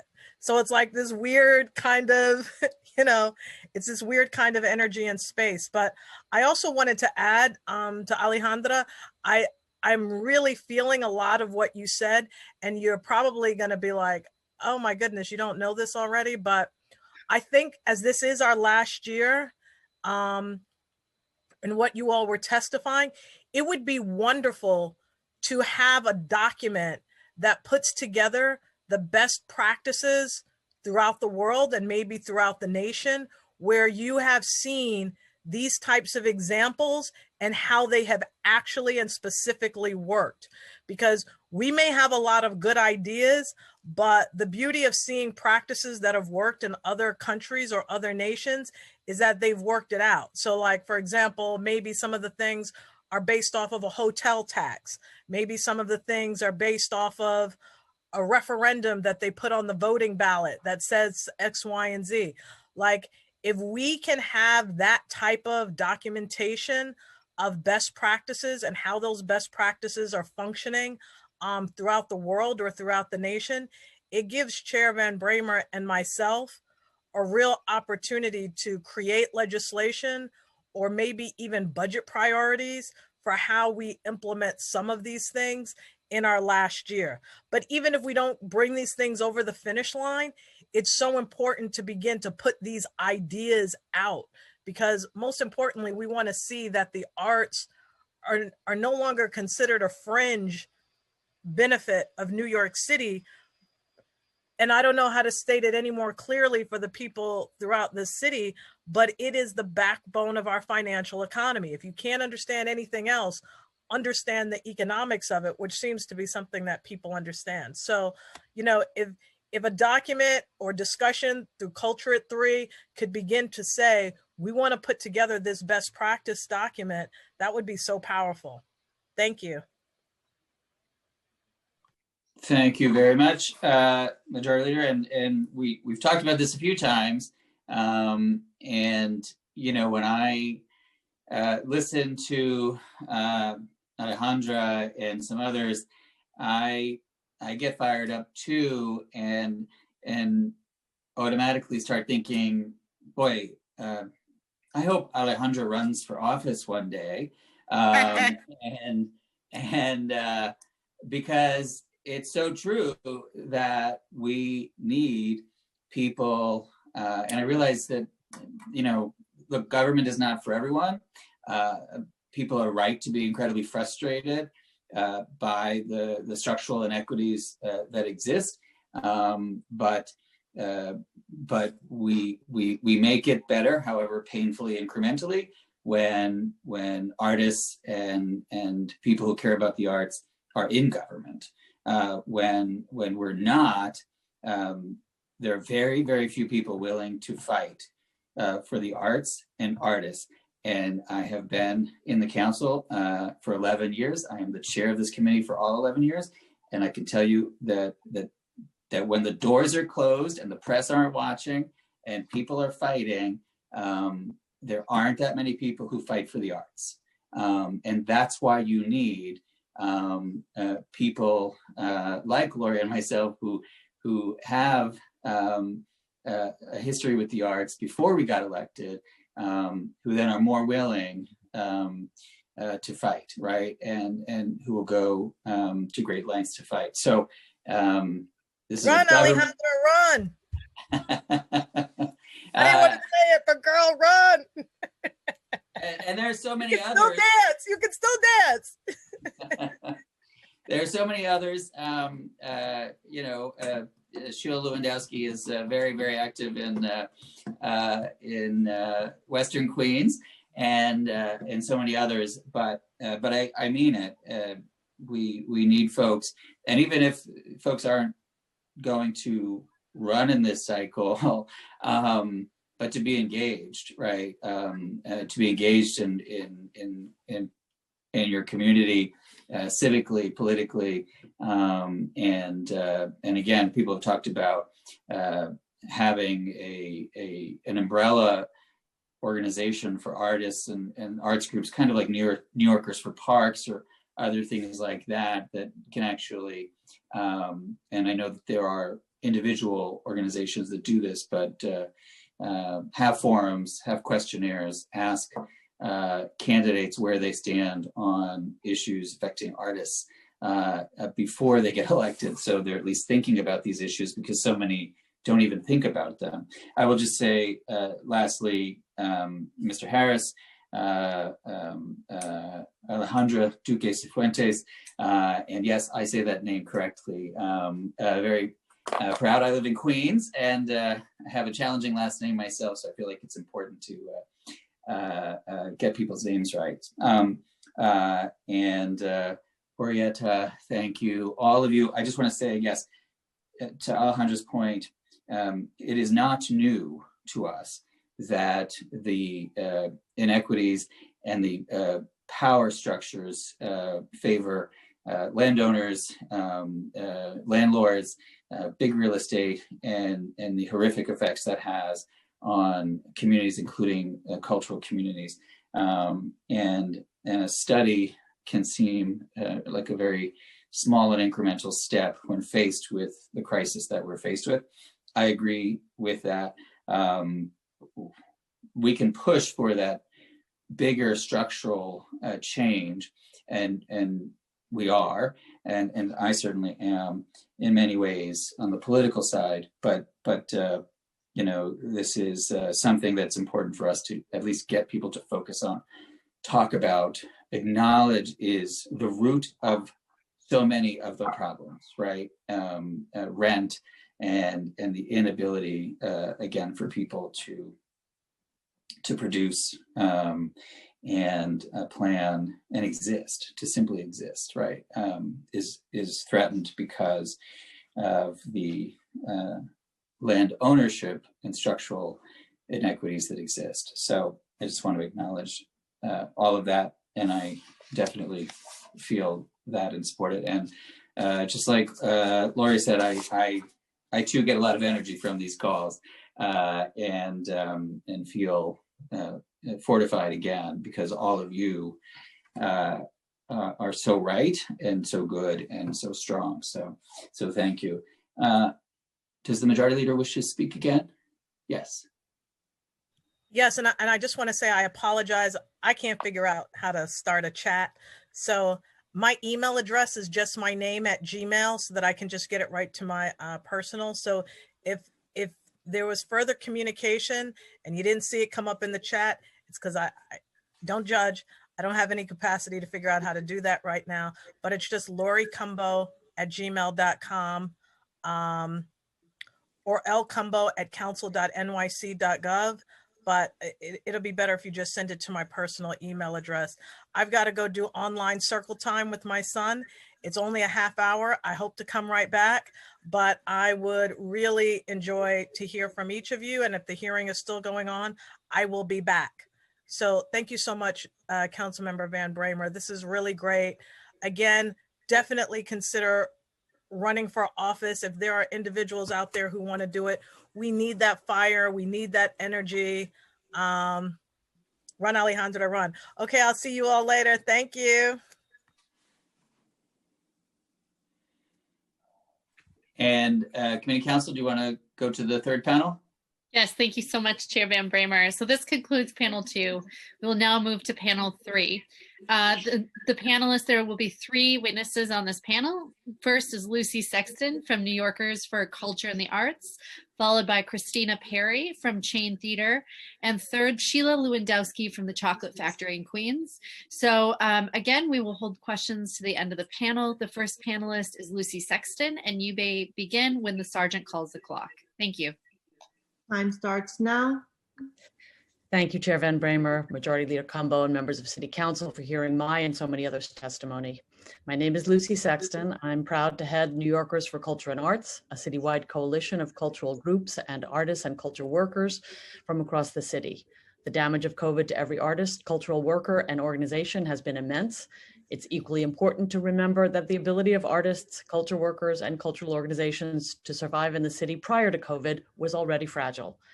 Last year at this time, New Yorkers for Culture and Arts did a series of cultural convenings in each borough. Affordable living and workspace were consistently a top priority. As we consider these 2 intros, it's important to focus on the goals. Intro 295, the process for certifying, or I would suggest registering artists and culture workers, should aim to do 3 things. 1, make it more possible for artists to live and remain in New York City. 2, create a pathway for artists to rise up in every community in the city. 3, state clearly that New York City values its artists and culture workers. While the creative economy is a huge driver for New York City, it employs an overly white workforce. We need to create pathways for lower income kids in every neighborhood to consider entering the field so they have access to the jobs in the nonprofit and for-profit culture sector later on. Can a registry do that? It might help. It would allow the city to offer perks and services. Some of those might include free or reduced admission to cultural events and institutions, creation of an email list for the City Council's Committee on Cultural Affairs to announce hearings, budgets, discretionary funding, and legislation to its core constituency, engaging them in the creation of future policy and funding. Private companies could offer perks to those on the registry as well, say when theaters need to paper houses, or a free opening day at museum exhibitions, or reduced price Broadway tickets. Also, more ambitiously, it could provide access to affordable housing and workspace, access to subsidized healthcare, tax relief. Imagine an accomplished salsa musician in Queens who makes their living working in restaurants is able to register and receive some of these perks. It not only helps that person, but lets their kids, their community know that artistic practice is valued and rewarded. Imagine a young person with a degree in dance trying to carve out a living in the city who's welcomed into the workforce with this registry and is able to engage in more of the city's cultural activities because of it. Imagine an artist being able to use the registry to access healthcare and therefore to consider raising their family here or be able to raise a family here. I realize I am dreaming, but mindfully creating this mechanism now could lay the groundwork for these dreams going forward. Thank you. Thank you. The next panelist will be Christina Perry. Thank you. Time starts now. Good morning. My name is Christina Perry, and I'm the Director of Development of the Chain Theater located in Speaker Johnson's district. We were formerly in Councilmember Van Bramer's district. We operate 2 theatrical venues on 36th Street. And I want to thank you for this opportunity to speak regarding Bill 2194. Also, as a member of the League of Independent Theater, I want to go on record and support the statements that will be made by lit members Guy Yadwab, and Amy Todoroff. We strongly urge the council to explore offering tax incentives to landlords who offer a minimum 10-year lease to nonprofit theatrical spaces and require that these savings be passed on to the tenants. Now, I understand that reclassification is a really challenging process, yet we believe this will ensure sustainability and longevity of art spaces throughout the 5 boroughs while incentivizing landlords to maintain and create theatrical space in their buildings. We obviously support this offer for other art sectors. Theater is simply the industry I can best address. So in a post-COVID world, it's very likely that performance venues will face numerous requirements from unions with respect to ventilation. And these necessary capital improvements will be burdensome for both nonprofit theaters and the landlords. NYC small theaters are places where the most difficult stories are told, and if there was ever a need to address difficult stories, now is the time. New York City small not-for-profit theaters provide numerous training opportunities for youth, seniors, and residents of all 5 boroughs while driving positive foot traffic and businesses to stores, restaurants, taxis, the subway. Our International Film Festival alone brings in hundreds of artists who don't live in New York City, who then frequent and support our local economy by staying in hotels who we create partnerships with, and the countless of bars and restaurants they frequent during their visit. In addition, many theaters, like ourselves, have invested in significant improvements and renovation to the spaces we occupy. We improve the spaces and neighborhoods we reside, and so we're only improving it. I will close with this. A Margaret Mead quote I recently came upon: "Never doubt that a small group of thoughtful, concerned citizens can change the world. Indeed, it is the only thing that ever has." So thank you, Councilman, for this opportunity. Thank you so much. Our next and final panelist for this panel will be Sheila Lewandowski. You may begin when the sergeant calls the clock. Thank you. Time starts now. Hello, my name is Sheila Lewandowski, co-founder and executive director of the Chocolate Factory Theater in Long Island City, Queens, and council member Chairman Van Bramer's district. So thank you, Chairman Van Bramer, Majority Leader Cumbo, and the committee for the opportunity to testify. I've submitted testimony. I'm going to jump ahead to my suggestions. They mostly deal with land use because of the time. But just to frame some stuff, Chocolate Factory has existed in different forms in 4 different spaces, and we are not unusual in that we are artist-led, artist-founded, but we are unusual in that we've somehow managed through a lot to, with the City of New York council members' help, to get a building which will be our permanent home. I'm also first vice chair of my community board and have learned a lot about land use stuff through and overdevelopment in doing that. So I'm going to jump right in. I believe that city planning should be revamped and restructured. City planning should have a vision for sustainable, livable communities that includes cultural spaces, that includes community centers, school seats, parks, gardens, medical facilities, supportive housing for people and families in need, public and alternative transportation accessible for all. I believe that HPD should redefine what housing is and what affordability is from the perspective of those needing affordability and not from a definition of what is market. That term has only come to mean who can afford the asking price. And it is driven by the sellers, not the buyers and renters. This would help artists, many of whom remain low income, to remain in their communities and remain part of the city. I believe that the term community giveback used in real estate with developers in negotiating what they should provide for the community when they're asking for variances that make their projects more profitable should be eliminated and replaced with the city providing the developer with options to include as permanent venues for the community from a checklist of needs that city planning has as necessary for every community, as I stated earlier. And this includes community facilities that should be part of the development permanently. Fired. Keep going, Sheila. Just like the variances are. They get a permanent profit, we should get a permanent community facility. They should not make profit on the community facility. Those rents should be at cost because it is for their tenant, it's for the entire community. I'm gonna go real fast in these last ones. The city should have an agency to insist nonprofits like community centers and cultural centers navigate real estate. There should be a pipeline for permanence that will be be for all.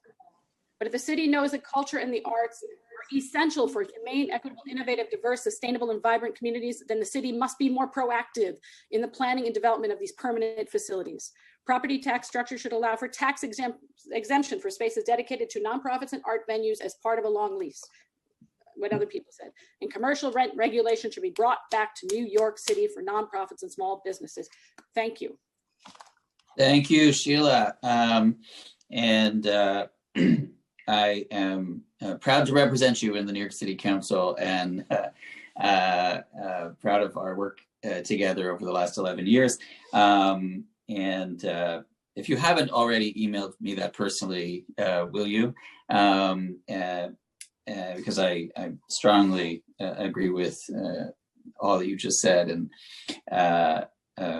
we have to fundamentally reorient how we plan and how we build, and that means abolishing the current system and reimagining a new way that centers community and people. Absolutely agree with that. Lucy, I just want to say thank you. I know there are a number of fierce women behind Culture at 3, but you heard Cheryl speak about what it's meant for her, and I know it's meant for so many other people. Christina, I'm glad you're thriving, but we certainly miss you in Queens, but appreciate the struggles that you have had. But like so many other people on this call, simply make it work, make it happen. But we need to do more to make sure that everyone can be successful. I also just want to recognize that Councilmember Dharma Diaz, remains in the hearing and from Brooklyn, and want to thank her for listening to all of you as well. So I want to give the council member a shout out, because everyone is making reference to me and the majority leader, but Councilmember Diaz, thank you for listening to all the artists. So with that, that ends this panel, and we'll go on to the fourth panel. And I think there are only 5, so we have a fourth panel and a fifth panel. Thank you, Chair Van Bramer, and that's correct. We have 2 panels left. So we'll call the panelists. If we inadvertently missed anybody during this hearing, we will check at the end of the hearing. The next panel has 3 members. I'll call the names of each panelist and then call each individual witness. The next panel, panel 4, will be Guy Yedwab. Apologies again for any mispronunciations. Amy Todoroff and Randy Berry. So Guy Yedwab from the League of Independent Theater, you may begin when the sergeant calls the clock. Time starts now. Thank you to the committee for the opportunity to testify today. I'm president of the board of directors of the League of Independent Theater. We're an advocacy organization representing those who work in or run small grassroots theaters across all 5 boroughs of the city. We greatly appreciate the opportunity to discuss how small arts, culture, and community venues are being displaced across New York City, especially during this current pandemic with nearly a full year of back rent owed and a lack of rent relief that's only going to accelerate this process. While studies can generate new information on this topic, we agree with Dance NYC that we already know so much about this problem. In the wake of the 2008 financial crisis, the League of Independent Theater proposed a property tax abatement to incentivize landlords who rent to nonprofits and keep their rents affordable. We secured letters of support from all 12 Manhattan community boards. They knew what we already know, that given the choice, landlords will pursue the most profitable use per square foot available to them. We need an incentive to get more landlords to choose culture over banks and luxury coffee shops. We already know that in the last decade since that campaign, over 70 theater venues have permanently closed. In 2017, following your legislation, the Department of Cultural Affairs created the Cultural Plan. As the commissioner noted, hundreds of artists across the city spoke about what we already know, that we need long-term affordable workspace and housing. And the People's Cultural Plan that was released in response spoke even more specifically to those needs and solutions. In 2019, the Mayor's Office of Media and Entertainment released a study on small theater. The study found what we already know, that the largest challenges facing the community were all related to physical space, access to theaters, operational spaces, and theater closures. I believe that based on what we already know, we can take action, pass protections like commercial rent stabilization, create incentives like a property tax for landlords to get them to bring those spaces in and keep them affordable. And I know that the council member Cumbo has had to step away, but we also want to assure that the league is going to be hosting its endorsement process for city council offices this year. So we're going to do what we can to make sure that this enthusiasm continues into the next term. Thank you. Thank you so much. The next panelist will be Amy Todorov. Thank you. Time starts now.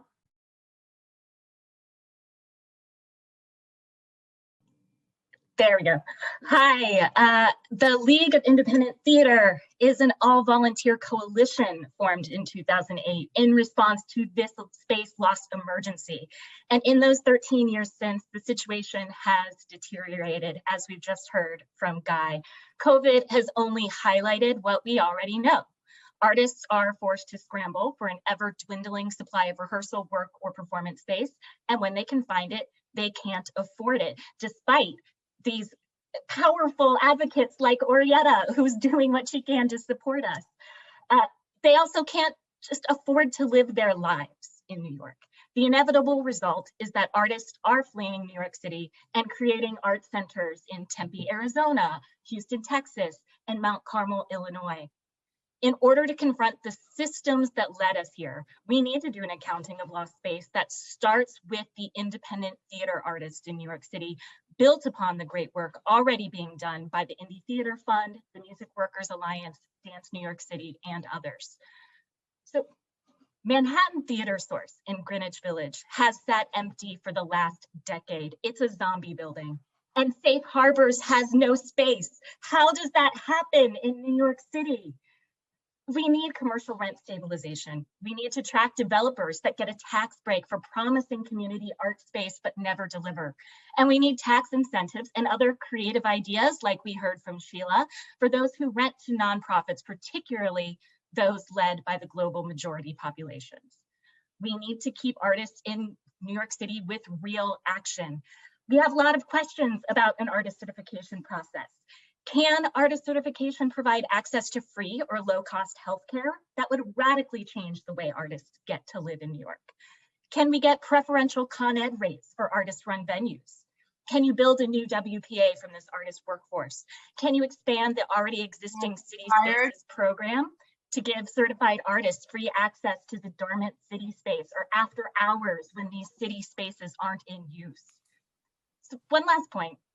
New York City likes to think of itself as a theater city. It's part of our identity.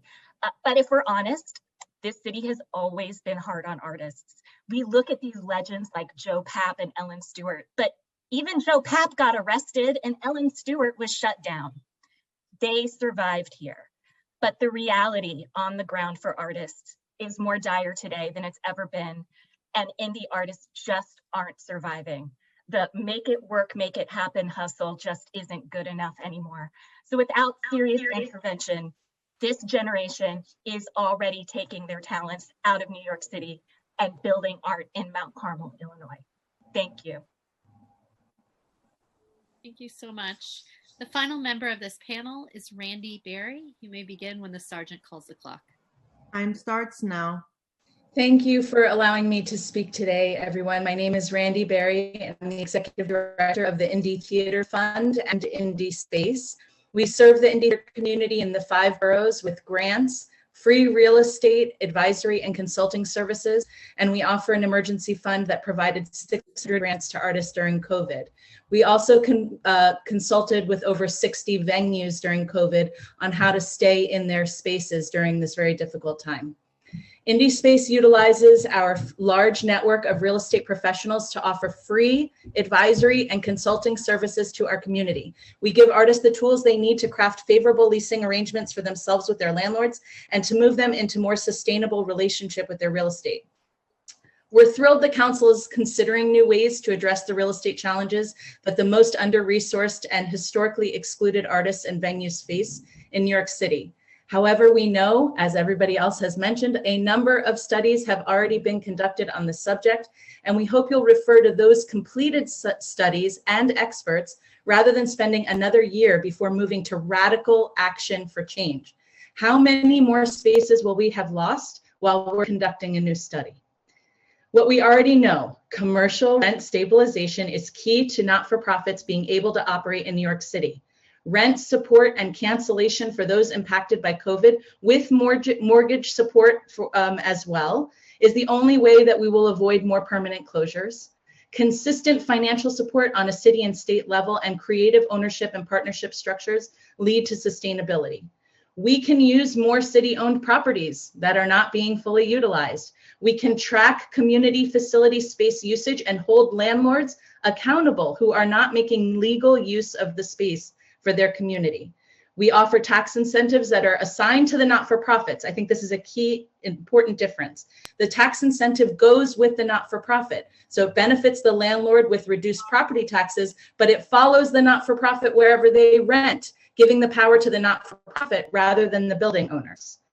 We activate spaces with art, making it more financially beneficial to owners to actually use their space than to keep it empty.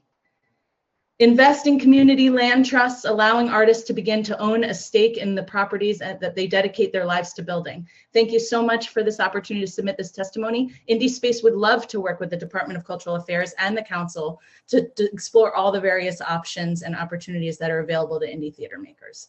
Thank you. Thank you all. And, I just want to say a couple of things to Lit, who I think, in my mind, are among the most politically engaged arts organizations and collectives, in the sense that you do have these forums and questionnaires, and you mentioned council members, which is great. You didn't mention mayoral or other things, but I think it's important. And I'm sure you are doing that also, right? Because, and what made me think of that is that what everyone here is saying should not be considered radical, but to many people, what you all are proposing is radical, right? Because it's such a dramatic shift from where we are now and where we have been.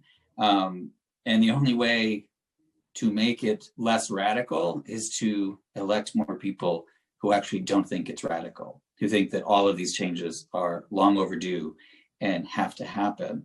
And then it's not so radical anymore, right? Because virtually all of these discussions have happened behind the scenes, only for many people to say that's completely unrealistic, that's completely not doable, that's completely too radical, right? And you need critical mass inside to actually be able to change, or such critical mass outside that people are forced to do things. So I just want to make sure, because the power of the mayor is great, and can, if we have a mayor who cares deeply about the arts and arts organizations, and I mean like grassroots, like arts organizations, right? Because we, in my 11 years, have either not had that kind of leadership from the mayor, or had a mayor who liked the arts, but the elite in the art world, right? Primarily. So either way, we haven't had what we desperately need, right? Which is people focused on this community, right? And that's yet to happen.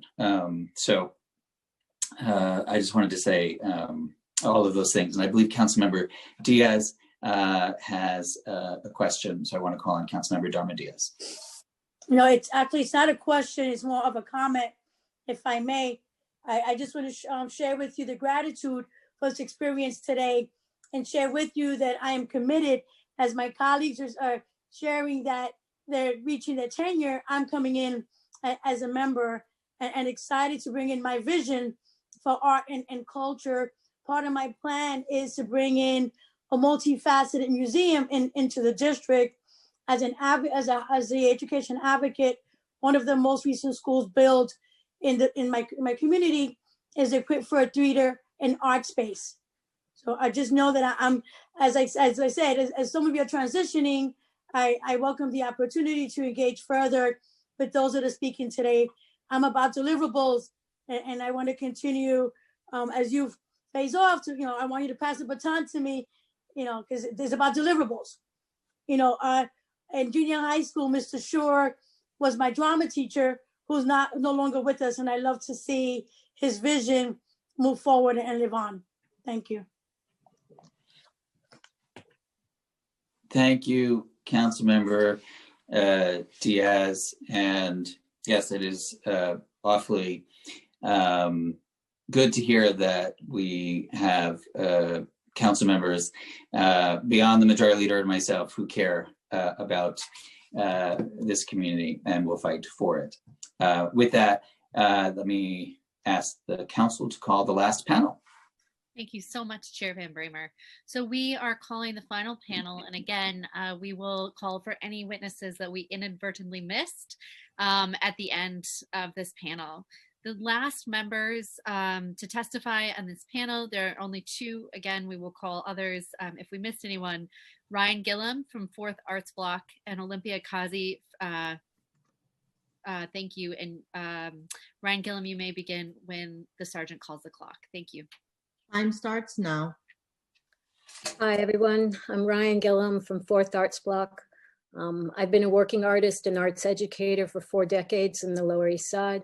I'm also a co-founder and currently the executive director of FAB. I want to respond to the real estate study proposal by sharing a few things we've learned on East 4th Street. So FAB was founded 20 years ago as an anti-displacement initiative by a coalition of artists and community leaders in order to prevent the eviction of cultural groups from city-owned buildings on East 4th Street between 2nd Avenue and Bowery. We organized successfully, and 8 properties were transferred to local groups for $1 each. The new owners were mostly small organizations with budgets of $250,000 or less, 2/3 of them led by artists of color. Ownership has transformed our organizations.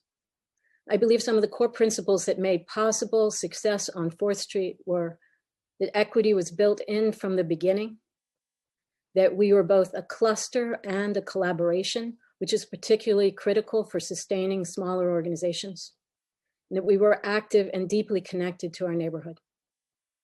I also want to make one recommendation today to the city, which is to build out and make better use of what already exists. An example, FAB's Dance Block program was created because rehearsal studios on our block were going unused during weekday hours. Studio owners didn't have the capacity to manage a robust rental program, so FAB raised funds to staff and subsidize the program. Dance Block operates now in 5 studios and 3 buildings and serves more than 400 choreographers a year with $10 an hour rehearsal space. We need to keep looking at what resources exist within the field and how they might be better used to support artists. And finally, if we want the city to take a bigger role in arts and culture, we need more capacity at DCLA. We need an agency that is truly empowered and has the resources to make real change happen. Thank you. Thank you so much for your testimony. The final panelist and the final witness for this hearing, again, we will check for anyone we inadvertently missed, will be Olympia Kazi. Thank you. Time starts. Can you hear me? Can you hear me? We can hear you, thank you. And you can begin when the sergeant calls the clock. Thank you. Perfect. Okay, so thank you for the opportunity to testify today. And my name is Olympia Kazi. I'm a founding member of the New York City Artists Coalition and the Music Workers Alliance. And I've been working with so many of you on this call. It feels like, gathering back.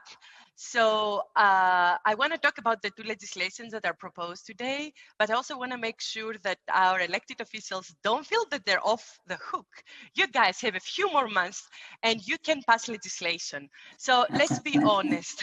What is happening around real estate? We know it's rent. Everybody told you it's rent, it's rent, it's rent. And there is Intro 1796 about commercial rent stabilization. It already has 12 co-sponsors. It used to have 13 because Rafael Espinal moved. No, so now Councilmember Diaz, it's crazy that you are here because you need to become a co-sponsor again.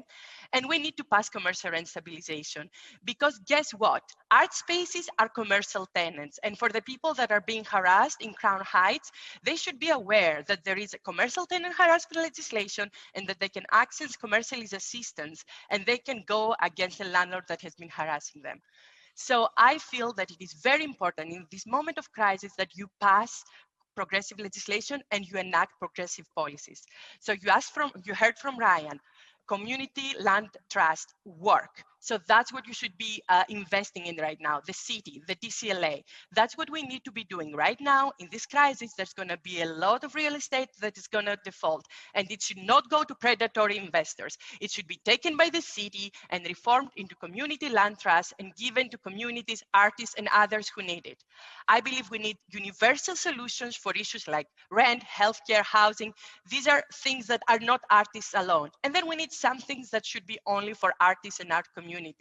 And so, but then that is not an idea. I feel that is a misguided idea. I know that idea feels like a good thing to have at a certain point. But as someone who also serves at land use and zoning for my community board and has seen what is happening in Soho with that area that was supposed to have ID'd artists, it is really a Pandora box. So I feel we should first, as actually the commissioner suggested, come up what are the services that we want to give? What are the infrastructure that artists need that is, artist specific? We're not talking about housing and other issues that we feel as a community, as a society, we should address in an affordability crisis. But we should avoid the trap that would be. And my last thing, it's just because I have so many ideas and you all know me, you heard it before, and I'm gonna even submit written testimony. But basically, WPA is what we need right now because we do have a supermajority at the state. We got the Senate, and the thing is, some sort of enhanced unemployment will be happening. Eventually, the governor will need to act on rent relief because we need to have something. But what we do not have yet, and you should be using the federal aid money that we'll get at the city level, is to put artists back to work in art spaces capable of producing new work, because it's going to be 3 to 5 years from what we hear in studies before the city can restart its economy. And so we cannot afford for 3 to 5 years artists to be hand to mouth and just have unemployment to pay the rent. We need new works produced. And that's why we implore you to do WPA style kind of ideas moving forward. Thank you. Thank you, Olympia, who always comes in with such energy and passion and good ideas. I just want to say a few things. Number one, I am one of those co-sponsors of commercial rent control and very much believe in that, as well as the Small Business Job Survival Act and all of those pieces of legislation that too few people are supporting, right? And that is a problem. I do want to talk to DCLA capacity, which someone raised, and that is really important, right? Because I have had a front row seat to 3 commissioners now and 2 mayors, and everyone knows I have a long time personal friendship with Gonzalo Casals and believe him to be amazing. I had great respect for Tom Finkelpearl and Kate before him, but we need an empowered DCLA. We need a well-resourced DCLA. We need the DCLA commissioner to have access to the mayor. And to have the support of the mayor. And and because all the best intentions, you know, can be stopped if there's no access, there's no resources, and there's no power. And I'm not saying that's the situation we find ourselves completely, but I do believe that Commissioner Casals and the DCLA need more resources and would be able to do more with that. And we definitely need whoever the next mayor of the city of New York is going to be to empower this agency to truly meet the needs of this community. And that is a really big deal. And we just have not had that. We've done some good things, but we just haven't had, you know, a mayor who's truly driven by this and who is truly engaged. And so that is absolutely imperative. And Olympia, I'm with you on the CLTs as well.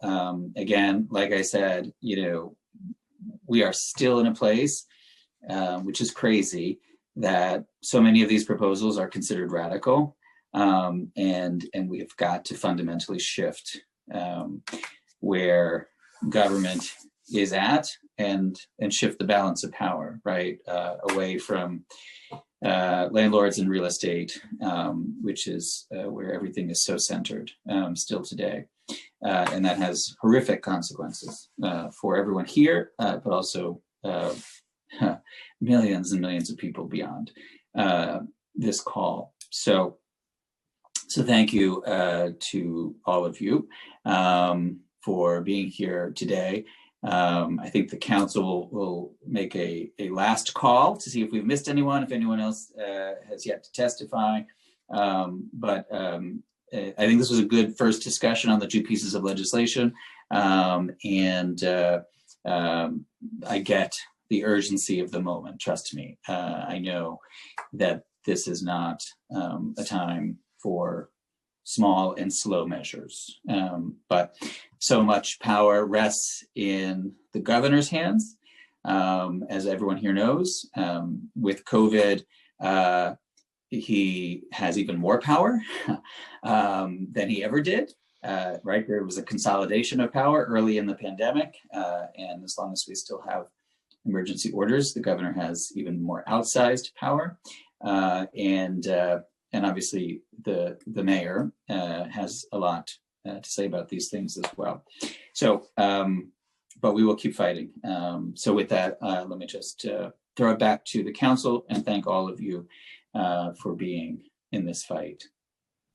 Thank you so much, Chair Van Bramer. And as the chair mentioned, at this point, we have concluded public testimony. So if we have inadvertently missed anyone that would like to testify, please at this time use the raise hand function in Zoom, and we will call on you in the order your hand is raised. So we are watching the panelists.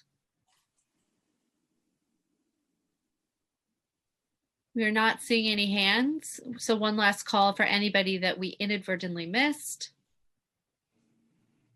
Chair, I do not see any hands raised. So at this point, if this does not change right now, we've concluded public testimony for this hearing.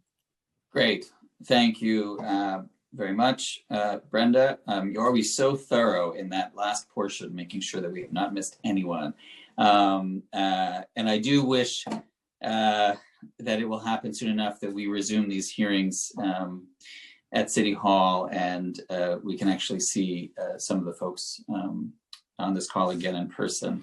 I also just want to say that while my term ends on December 31st, I am not done and still very much here as a fighter for this community for the duration of my time as a council member, and whatever comes in the future, I am one of you and will always be one with you in the fight. So thank you for everything you do and bring to this hearing and to this city. And with that, unless Brenda tells me I shouldn't, I will adjourn the hearing. And Cheryl, I have not forgotten about the happy birthday wish to my mother. I have your personal information, and I will be texting you, and we will work that out offline. Thank you all very much. Have a great